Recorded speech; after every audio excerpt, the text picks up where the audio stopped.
you go to Iceland and you go to Vic and like you don't. Where are the volcanoes? What's up with that? A rom-com is a short film we want to make that depicts a platonic meet-cute between two characters on the aromantic and asexual spectrums, and we're currently in the middle of a crowdfunding campaign where we made a whole pitch video to tell people about our film. And Dr. Jazmin Scarlett is a geologist and volcanologist and a co-founder of the ACES and STEM community, so I was curious what her reaction would be to our pitch video. Hi Jazmin, thanks for joining us today. Hello. Excited to be here. So I figured I could show you the opening to the pitch video for a rom-com and get your reaction to it, and feel free to ask me to pause it at any point and we can talk about stuff in the video. Let us watch. I consider myself to be asexual, and I think it's really important for our community to be recognized. I'm demisexual myself, and this concept resonates with me because there's so little representation of the asexual spectrum in I think it's an amazing idea to audition for a project that has a non-binary character, and this will be first for me. I have recently become more comfortable introducing and I want to be able to break barriers in the film industry. There are people very near and dear to my heart who are aro-ace, and I would love to be part of it. As a queer adult woman who travels and struggles to make action. LGBTQ plus representation is extremely important to me, especially if as a member of the LGBTQIA plus community, more likely education personally is shown on these arrow a story preferences that and how they are used to spectrums.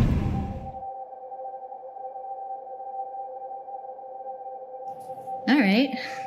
Any thoughts so far?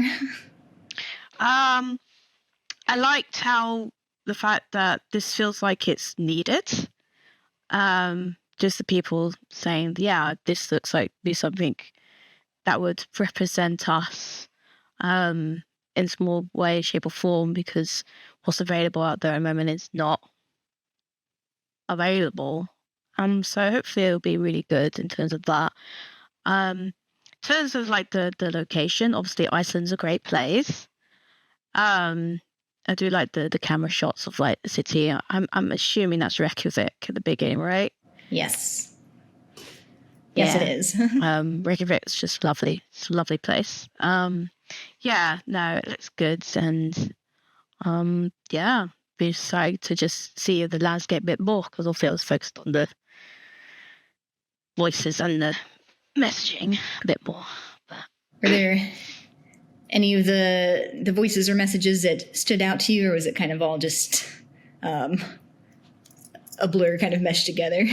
I mean, it was mixed up, but I definitely picked out the ones saying as an asexual or, as demisexual. Like, obviously, those ones obviously resonate with me more.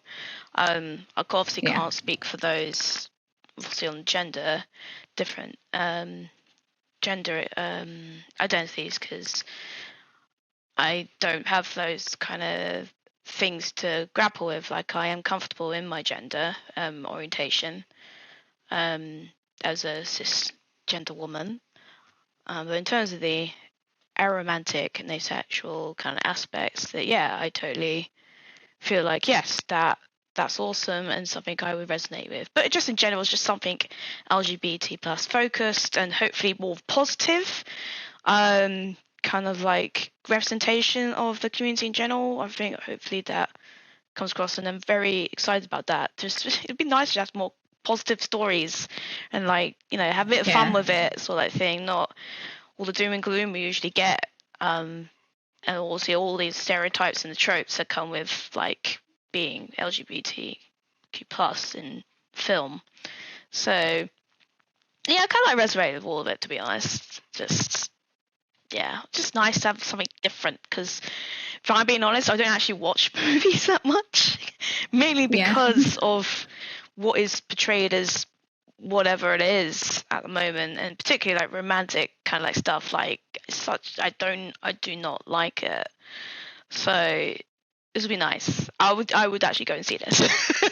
which is saying something, because where I live there is not a cinema, so I have to go to the town next over to go to the cinema. So I'd be willing to go to the next town over if this came out in cinema. It's such a compliment. considering like to stay at home as well, it's a very high compliment because I would be actually willing to leave my house. Oh boy. Yeah, no, it's exciting. It's very cool. Yeah, so we've got a version for you to watch where we don't have the voices and where the landscape is not blurred and we don't have the text on screen. So maybe we can watch that and you can point out anything you recognize or anything that stands out to you or any geology it reminds you of. Feel free to either stop it or we can watch it once through and then talk about stuff however you would like to react to this. I haven't decided, so I'll see. Okay. Cool. So that's Reykjavik. It's a very nice escape. Oh, I recognise the waterfall, but I forget the name of it. I've been there, but I forget the name of it. But it's really lovely. It's like really big and like really loud because there's a lot of water.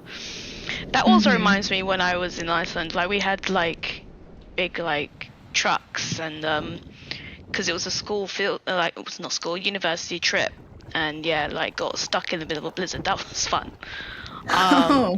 Yeah, I mean we did get stuck, but like we were worried. I've been there as well, but I forget these names. I'm terrible with names, but that was exciting seeing a geyser because I've never seen a geyser before until then as well. That also reminds me of when I was there as well. The weather and the landscape is so varied. So I went in. When did I go? I think I went in April, so around like Easter time. And like it was springtime there, so like most of the snow and ice has actually gone and melted, but like there was still like really freak 2 days where it was just loads of snow and loads of ice, and we were like so the trip was looking at glaciers and volcanoes of southern Iceland. So like we had to get like, I don't know, so imagine like a 4x4, like a big truck with like big wheels on it, stick that on a coach. So that was fun, just like being in a coach with like these big 4x4 wheels getting through the roads, because where we were going, like, it was off the beaten track as well, so like there was like no road, and if you get stuck you're stuck. Like you have to really be careful. But very fond memories, even though that there was some point like, oh, are we gonna have to like call like mountain rescue or whatever? Yeah, I was in one of those vehicles too when we were going out into the glacier. Don't know if I have video or pictures of it, but yes, it's just this giant vehicle that could drive across the ice. A different Iceland trip, we were trying to go to not an ice cave, but like just a regular cave, but it was raining and there's a lot of mud on the road, and we did get stuck. Oh no. And I don't remember how we eventually got unstuck, but like we all got out of the bus and people were pushing, and I think maybe eventually like another tour bus came and helped helped tug the bus out of this mud. And so we didn't make it to that cave. But yeah, I almost forgot about that part, getting stuck. But yeah, I've also gotten stuck in, well, what the film is based on is the roads being closed because of the blizzard, and so getting stuck in Vik, just because, the roads going west back to Reykjavik were closed. So, yeah, you got to be prepared for adventures. Absolutely, yeah. Oh, yeah. I have one criticism. Yes. There's no volcanoes. Like, you go to Iceland and you go to Vik and like you don't. Where are the volcanoes? What's up with that? Yeah, I didn't see any volcanoes, at least not any like erupting volcanoes or anything that was super visibly a volcano while I was in Iceland. And so I was writing the script based off of my trip. And so, yeah, volcanoes didn't make it in there. But okay, you said you did some glaciers, right? Yes. Do you know which, if you can remember, do you know which glacier you went to? Yeah, so it was... Yeah, so this is Jökulsárlón, and so there's a glacier near there. Like the glacier tour company was here near, was here at Jökulsárlón, which is along the southern coast, kind of more east along the coast. And yeah, so it was a glacier there. We went into an ice cave. So that was fun. I'll just say that because like quite a lot of the glaciers in Iceland, particularly southern Iceland, they have volcanoes under them. So you probably saw one without realizing. Right. Yes. Quite possibly. Yeah, probably it wasn't doing anything. And that's fine that it wasn't doing anything. Just, yeah. That's fine. If you do like a sequel. Yeah. Yeah, and I lost my GoPro on the glacier, but I had a good idea of where I had left it. Like I figured, it must have fallen out of my pocket at this point where we had stopped and gotten out of the big 4x4 bus, and we were looking out at, I forget what we were looking at. And so I'd asked the tour guide to go back and check, and so they mailed me back my GoPro. So. And so that's what that is based off of in this film, of actually losing the GoPro on a glacier. But that's the second time I had lost this GoPro in a weird location and managed to get it back. Wow. I feel like the sequel needs to be based on this GoPro then. Just the adventures of the GoPro. But I do have big ideas for a sequel. But yeah, the other time I lost this GoPro was on the bottom of the ocean floor off the coast of Dominica. Oh my gosh. On a scuba trip. Oh my gosh. And I did get it back the next day. The dive masters decided to go back to the same location for a dive the next day and go looking for it, and one of them found it. So wow, that's lucky. That's a lucky GoPro. But Dominica is another place with of course a lot of volcanic activities that probably would have enjoyed. On that dive trip, got to see like the champagne reefs with the little bubbles coming out underwater. So that was fun. Cool. Yeah. But I mean, like, Iceland is a great location, even if it's not got volcanoes in it. Like, it's still a great location. I mean, a great location to lose your GoPro. And for a story to unfold, I would say there are worse places. So it's good. It's good. Like, how was the weather there in general? Was it pretty calm or a bit wild? The two times the two times I've visited were in December and January. So, that first December trip, it was a lot of rain, a lot of mist. Couldn't see a whole lot. People are like, Iceland is beautiful. I'm like, okay, I couldn't see it, but I believe you. Sure. And then I went back a year later with a person I was dating at the time, and over New Year's. And by the way, Reykjavik is a terrible place to be on New Year's. They're just shooting off fireworks all over the place, and I hate sudden loud noises. Oh no! Someone just go right over my head. Yeah. Lovely. It was awful. Don't go to Iceland for New Year's if you have any like sound sensitivities or sensory issues. Then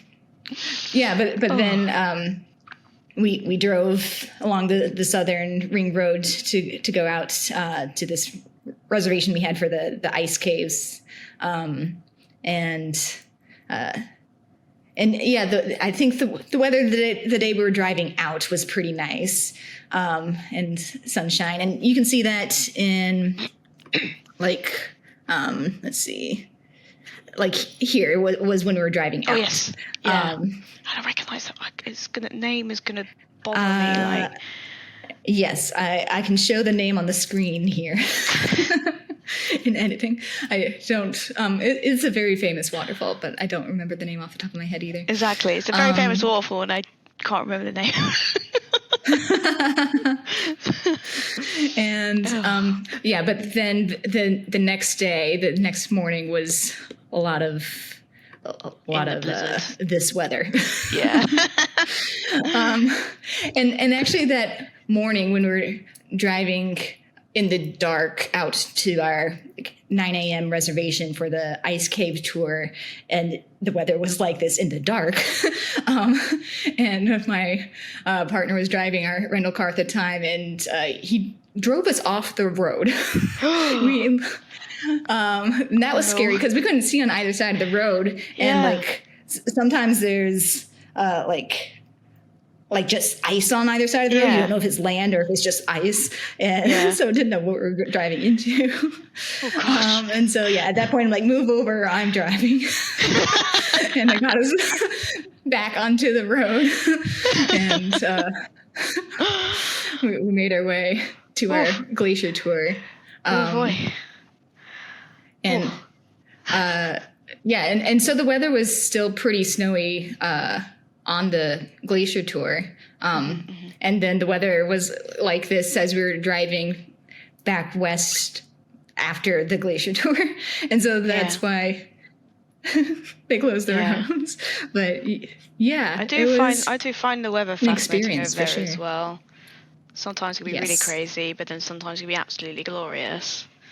It does kind of remind me of UK weather, to be honest, even though there's less glorious days and mostly it's all terrible and wet and dark and damp and at least Iceland has a nicer range than the UK. Right. That was good. Can you tell us more about the geyser and how just like a general overview of why geysers exist and how they happen? Yeah, so... And I believe this one is what geysers are named after.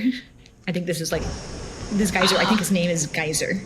Yeah, I think it was just called Geyser, if I remember. Yeah, so many examples around the world. Probably, obviously, famous ones in the US are probably ones at Yellowstone. It's like another comparison. So, essentially, it's somewhere deep down, probably sort of like magma chamber, like way down, but like it's not active like a volcano. There's just a body of a bit more hotter like rock and whatnot, probably accessing like from a distance a magma chamber or just somewhere closer to where magma pulls up. And there just happens to be loads of water there, probably like from the water table upwards, and it's just exposed to the surface because, of course, if you think about how water reacts with like warmth and heat, it bubbles up, and then if it reaches a certain boiling point, it will like kind of like cause a reaction and try and expel that energy. And in this case, because it's superheated super quickly, it just kind of like shoots up, sort of thing. So it's kind of like a version of a volcanic eruption, but not really. So it's just that interaction with the water that just doesn't drain away because just how the geology and the underlying rock in terms of like the water table and the groundwater level, it's kind of just like a pool of water that has not really like drained away for various reasons because of the geology around it is just more like non-permeable. Again, just interacting with the magma really deep down, all the heat really deep down. And of course, Iceland is quite unique island in that as well as being on a hot spot, it is on the mid-Atlantic ridge. So there's like double extra kind of like helping of magma and heat there to form all these kind of like hot springs and geysers and whatnot. And yeah, it's really fascinating. And it's good with Iceland, you can see that variety as well, of just the volcanic kind of like features. Of course, not volcanic features as well, like waterfalls and all the glaciers and stuff like that. There is kind of like you can see like kind of like fossils from the sedimentary stuff that somehow has survived all the lava and magma over this millions of years in North Iceland as well. So you even have that kind of like example as well from the sedimentary kind of like record as well, which is also quite cool. So yeah, it's really cool. Did you get to see the various places where you had the North Atlantic plate on one side and the European plate on the other side? That was so cool. And of course, you also do the fun things like, oh, I'm on North America plate. Oh, I'm on the Eurasian plate. Of course, you got to do that as well when you're there. It's like, oh, well, different sides of the planet. Yeah, and that's fascinating as well because it being the Mid-Atlantic ridge. So Iceland is kind of like slowly kind of like spreading apart. Yeah. I got to go snorkeling there. Ooh, cool. Yeah. So essentially, fun.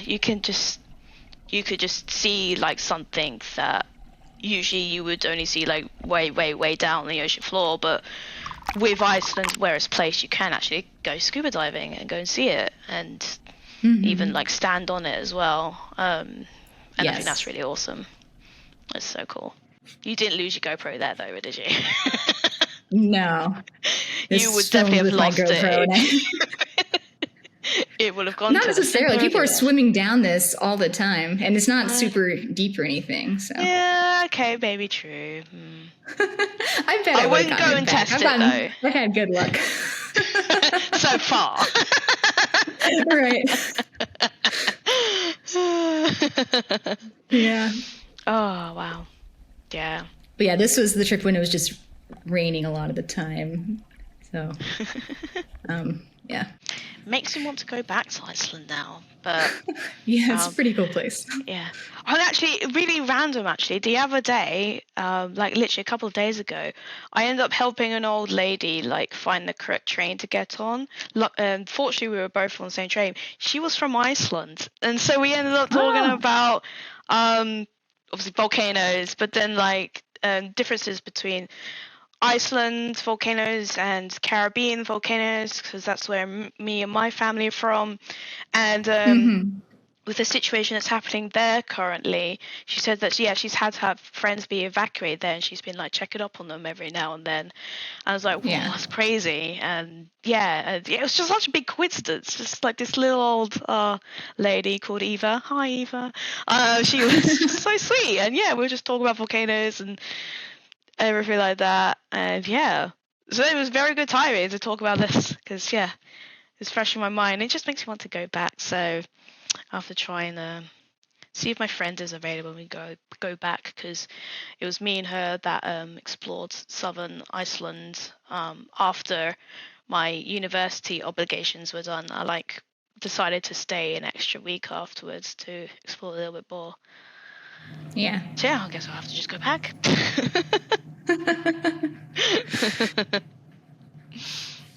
Changing topics a little bit, can you talk a little bit about the ACEs in STEM community and how that came about? Yeah, so the ACEs in STEM community is mainly a Discord server, and it essentially brings all ACEs and arrows and those along the spectrum who happen to be in science in one way or another, or attributed to science one way or another, or once upon a time was but no longer is.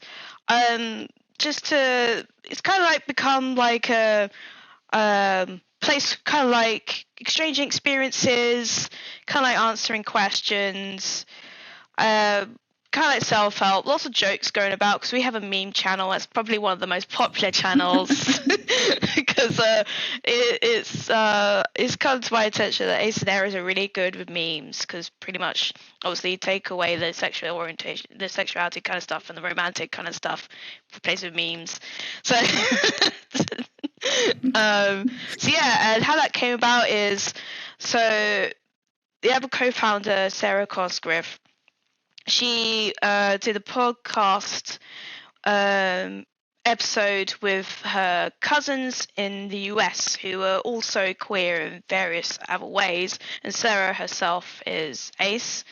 And they would just talk about their experiences growing up, and like sharing their similarities and differences. And I reached out to her afterwards, like having watched it, because she did like kind of like a video version of it as well. Just saying, wouldn't that be cool if we could find other aces to talk about our experiences? Because I assume there'll be loads of similarities, but also differences. And then we decided, let's reach out and see who is out there. And then somehow we decided, let's try and gather everybody in one place. So then we decided Discord was the best place for that.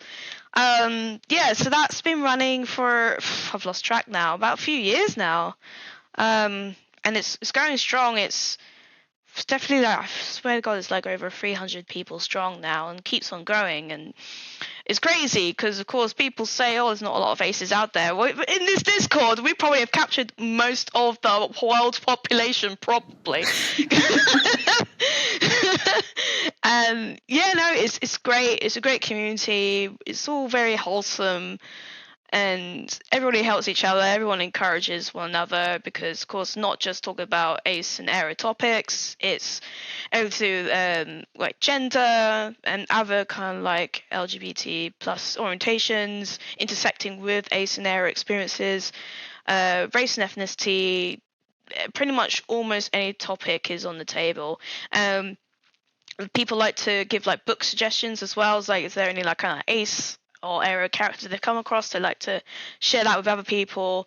Of course, like media as well. And yeah, it's great, and I love it, and hope it continues and keeps growing strong. But yeah, if you STEM in any sort of way, so science, technology, engineering, maths, obviously you're welcome, really. Even if you're questioning as well, which is a very important thing for our community as well. A lot of communities out there, obviously not dissing other communities out there, but they don't really usually include those that are questioning, so we are quite open in that. Even if you're questioning, you're more than welcome. And another thing as well is, like, a lot of people lurk on there. We're like, totally fine if you lurk. You don't have to like contribute anything. You can just literally just absorb that information and not say anything in return. Like, it's totally fine. Well, thank you so much, Jazmin, for having this conversation with me and talking about the film and about Iceland and everything. This was fun. It was great, yeah.